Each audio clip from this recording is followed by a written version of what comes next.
Ako pastor, gano'n na gano'n yung karanasan ko ngayon.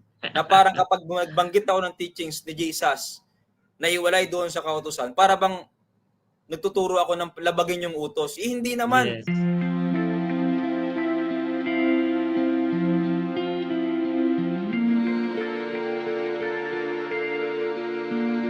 Kaya kung titignan natin, pastor, kahit yung mga Pariseo, pinaparatangan nila si Jesus na sinisira mo yung teachings namin. Yun nga yung binabato sa kanya, pastor eh. Hindi ka pati yung Sabat sinasansala mo. Nagpapakilala ka na Diyos ka. Yun yung mga bato kay Jesus, pastor eh.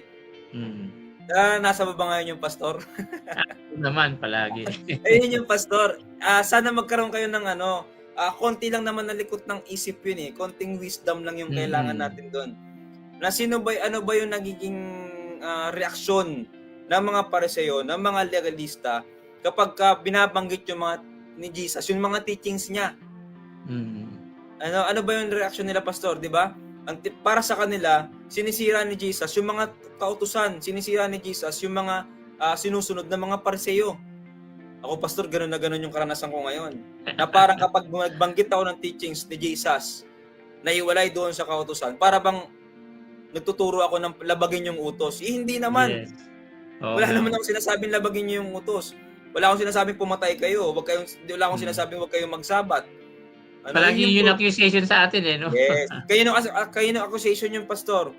Sa mga Pariseo, accusation nila kay Jesus.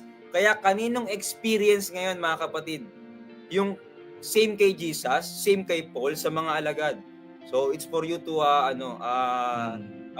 it's for you to think deeper doon sa mga karanasan na yon. Alin ba yung karanasan mo ngayon? Karanasan ng mga Pariseo na bato ng paratang sa mga nagtuturo ng patungkol kay Jesus, ng saved by grace, ng righteousness by faith? O yung karanasan mo ikaw yung binabato, pinaparatangan na sinisira mo yung kautusan, pinaparatangan na para sa iyo basura yung pagsunod. Kaya lang yan, pastor, konting lang yan, konting wisdom lang yung kailangan natin. Huwag tayo tutok sa law kasi walang wisdom diyan.